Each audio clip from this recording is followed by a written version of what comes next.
Harambe Wildlife Reserve.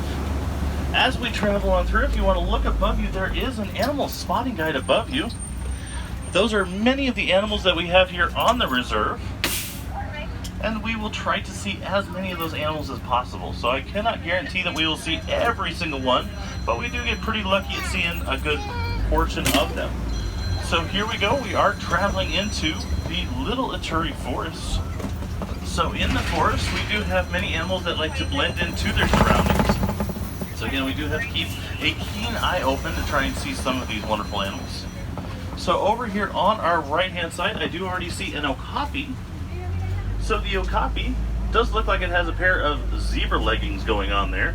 So it is not actually related though to the zebra, it is much more closely related to the giraffe. And also, if you guys look right up here on this ridge up here over on our left hand side, there are some bongo. So the bongo, they do have horns that grow backwards, which make it to where they are able to move swiftly and silently through the underbrush. And then also on our right hand side here, there are some big black and white birds there. Those are the saddle-billed storks. So the saddle-billed storks cannot actually vocalize, so they will rattle their beaks to communicate with one another.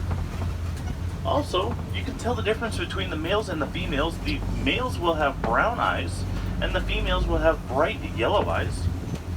So a pretty cool way to distinguish them. And then over here on the right hand side, if you look up in these bushes here, I do see a couple of greater kudu. So the greater kudu, I can tell that those are all female because they do not have horns. If it was a male greater kudu, the horns can reach a height of up to almost 6 feet. So the horns themselves are almost 6 feet. So very impressive there. Those greater kudu also can reach weights of up to 750 pounds at adulthood. And so if you look real closely, there is a couple more bongo up top there, and as well right here on the left hand side, there is one hanging out right in the bush, so they do blend in extremely well to their surroundings. So those bongo, they move so swiftly and silently through the underbrush that they have been also granted the nickname the ghosts of the forest. So a very cool nickname for those creatures.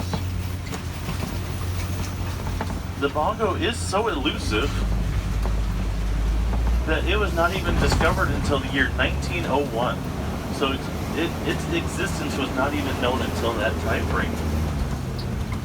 So we're now moving out of the Ituri Forest and moving into the Safi River region, which when we do get closer to the river, we will have watering holes such as this one here. Again, we'll keep our eyes open. Watering holes such as this will attract animals such as hippos, and hippos are a little bit harder to spot sometimes because they do like to hang out underneath the water. So again, a little bit harder to see some of those hippos. And then also right here we do have some large white birds. Those are the pink-backed pelicans. During mating season, their backs will turn a bright pinkish color, which is to help attract mates during that time frame.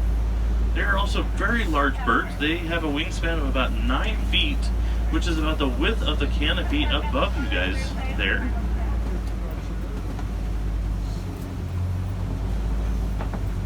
We do have a couple vultures here. They're just visiting. They're not part of the reserve here. And so also here on our left-hand side, there are some Nile crocodiles. So the Nile crocodile, they are capable of growing up to 16 feet in length.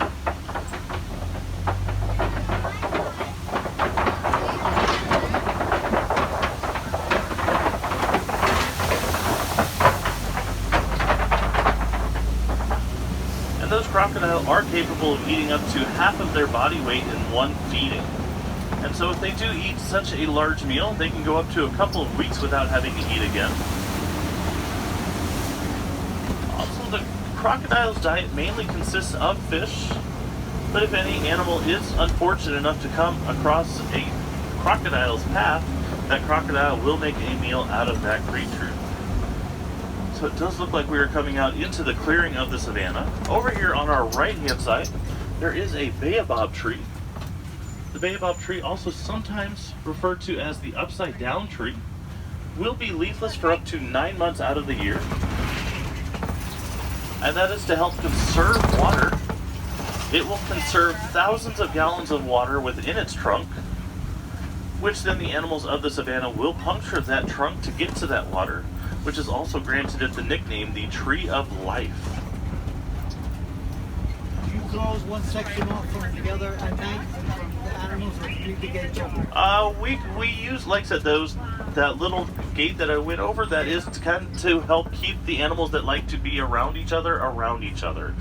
So again, we don't want certain animals to be around other animals because, you know, they do like to hunt each other. At night it's the same way, so the animals can stay out on the savanna if they'd like to, or if they want to, they can go into their safer areas as well. So those are all available to them. And so as you guys can look out here on the right hand side, there are some giraffe out there. Those are the Maasai giraffe. So the Maasai giraffe do have very unique patterns on their skin. Their pattern is as unique to them as our fingerprints are unique to us. And so those Maasai giraffe, they are capable of growing up to 18 to 20 feet tall. And there's a couple babies out there as well. Those babies are born at about 6 feet tall. And the adult giraffe does give birth to those babies while standing up, so that baby will have about a 6-foot fall to the ground.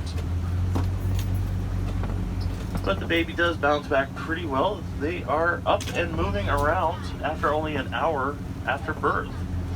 So very impressive there. So if you guys look off to the left-hand side here, there are some sable antelope. The sable antelope do have those very long, pointy horns, which they use to protect their backs from any predators that may jump onto their backs. They also are the emblem of the Harambe Wildlife Reserve. We have one giraffe there kind of wanting to come over and say hello there. Oh, yeah. And so then these kind of strange smokestack type structures, both on the left and right hand side, those are termite mounds. So the termite mounds out here on the savanna can get as hard as concrete, which then the larger animals such as elephants and giraffes will use as scratching posts. As those larger animals do rub up against the termite mounds, they will start to knock them down to being much shorter posts. In doing so, then they can, both the gazelle and antelope will be able to jump up onto the top of those termite mounds and use them as lookouts to look out over the savanna to see if any predators are heading their way. Is it giraffe? Again, they're very, very close giraffes here right now. See, you might walk right by us here or just want to keep an eye on us. So if you look, that is a very long tongue that they have there. That tongue can grow up to 18 inches long. And is capable of grabbing. So just like our hands are able to grab, their tongue can also grasp. And that tongue, as you can see, is a purplish gray color. And that is because the giraffes will eat up to 20 hours out of the day. And because they are eating for so many hours of the day, their tongue is out in that sun. And if their tongue was a lighter color than the color that it is, their tongue would actually become sunburnt. So that is a very uncomfortable thought, to have a sunburnt tongue.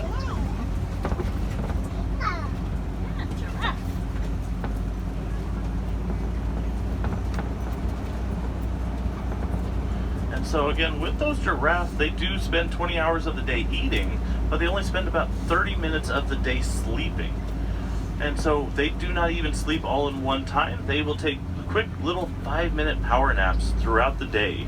So if you see a giraffe starting to phase out a little bit, it's probably just taking a nap.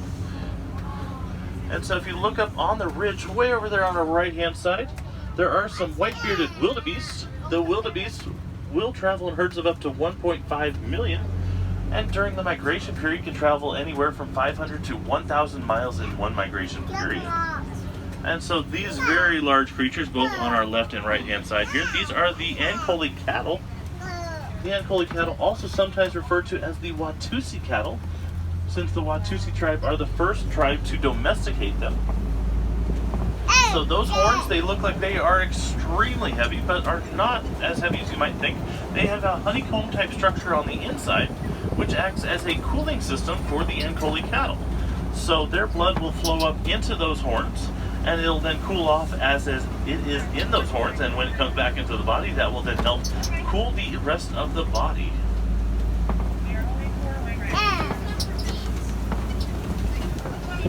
Those horns also are about 3 to 3.5 feet long, and it's usually about 6 feet from tip to tip.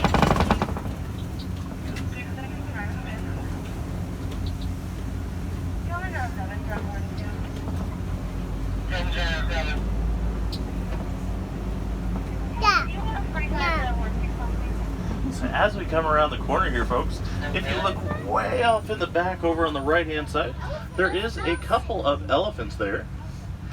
And so those elephants are very large, even though they don't look very large from where we're at right now, but they are capable of eating up to 300 pounds of food in one day. And if they do take a long drink of water from a pond, they can hold up to 5 gallons of water within their trunk in one gulp. So again, there's a little bit better view of them. Again, it's a little bit tight for you guys to be able to see that there, but they are a little bit closer. So on hot days such as today, elephants will use those big ears to fan themselves off to help cool themselves off. In doing so, they are capable of cooling their body off by almost 15 degrees just by flapping their ears. Also, on hot days, they will throw dirt, mud, and sand onto their back, which then helps them to cool themselves off and make a layer of protection from the sun's rays. Because just like us, elephants can get sunburnt. We're just holding for just a moment just to make sure that everything's clear on the other side of the bridge here. No. Sit down. Alright, it looks like we do have enough clearance to start heading across the bridge. Sit. Sit down. What was that? They can drink a whole bunch of water. So again, if they're eating 300 pounds of food, I'm pretty sure they're going to be drinking quite a bit of water too. So I don't know the exact amount that they can normally drink, but I know it's probably quite a bit more than we're capable of. And so as we're kind of coming down here, I do see we're coming into what looks like a clay pit. Oh. So this clay pit, I do see both on the left and right hand side, I do see some tusk marks in this clay. So I do believe that some elephants are coming over into this area, and they will rub their tusks up against that clay to then get vitamins and nutrients from clay pits such as this. And so just like we take our daily vitamins, that is how the elephants are capable of getting their daily vitamins.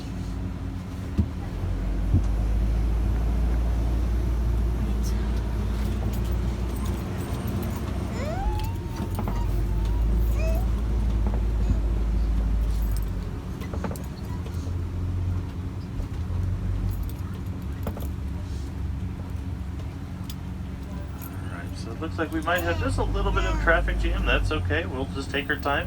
Just means a much longer safari for you folks, which is not a bad thing. As long as we get a view of a couple more animals here. Again, we are in elephant country, so I'm guessing I do see a couple more elephant a little bit further out, so maybe we might be able to get a little bit better view.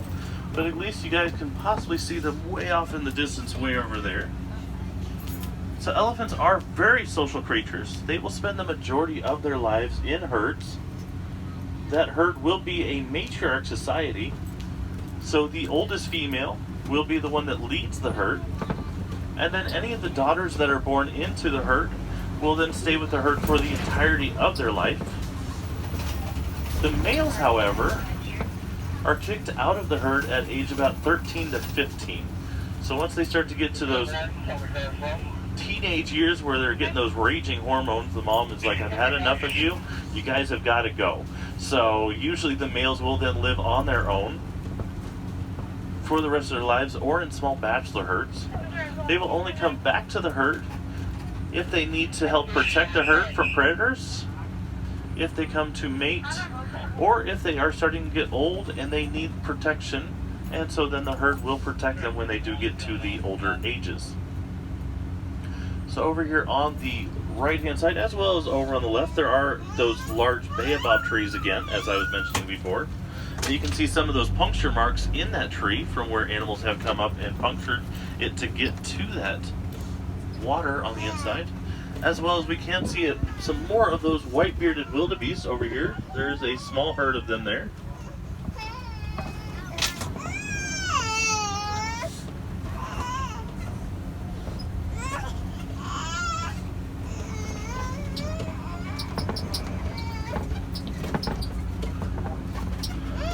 So as you can kind of see with this large baobab tree over here on the left-hand side, you can see just how massive they can be and how they can hold thousands and thousands of gallons of water in their trunks. And so then over here on our left-hand side, there is a large group of flamingos here. We call that a flamboyance of flamingo. So these are the greater flamingo. Greater flamingo are capable of growing up to 5 feet in height and only weighing about 9 pounds. And then again, we do have some wildebeest right here, as well as some other creatures up here up on the top of the hill. So those are the Patterson eland. The one that is behind the trees there, that is a male Patterson eland. I can tell by his size. Again, it's a little bit hard to see him, but the Patterson eland is capable of growing up to 2,000 pounds, and from a standing position is capable of jumping up to 8 feet straight in the air. So again, a very powerful creature. That is one of the largest antelope species, are the elands.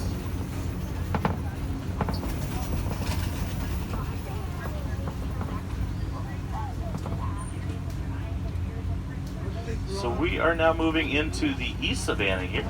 So again, it's a little bit more densely populated with foliage here. So again, the trees and bushes are a little bit more thick in this region, and that is because we don't have the elephants and the giraffes living in this region, and so many of the animals do like to use this camouflage here to hide themselves within the area.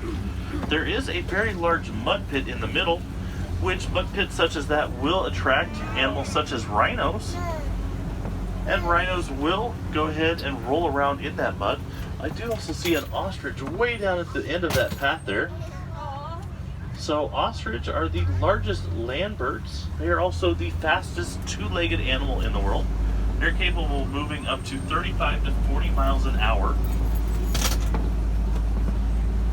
Excuse me. Yes. These baobab trees are real here or just The baobab trees? Are they So real? the baobab trees, again, they are mainly going to be in the West Savannah, so where there's not as much He wants water. to know if they're real.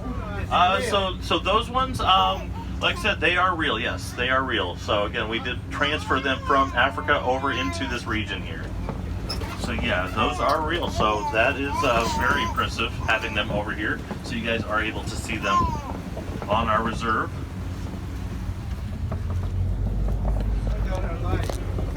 So they're alive. Yep, exactly. And so if you guys look up on this ridge right up there, I can see a cheetah right at the edge of those branches there. So that cheetah is one of the fastest land animals. It is capable of going from 0 to 70 miles an hour in about 3 seconds. And it will use its long tail as a rudder to keep itself from falling over as it is running at speeds of that speed. We also have quite a few, 3 more cheetah coming out right here. So those, again, the cheetah, many feline species are capable of retracting their claws all the way into their paw. The cheetah, however, cannot. So their claws will stick out all the time. In doing so, it acts as a natural cleat for the cheetah. So just as athletes will wear athletic cleats to have better traction out on the sports fields, the cheetah has a natural cleat that makes it so it has much better traction as it is moving throughout the savannah. And so this large group of rocks here, this is a coping. Many large predators will use kopi such as this to act as a lookout, to look out onto the savanna to see if there are any of their prey out there for them to get.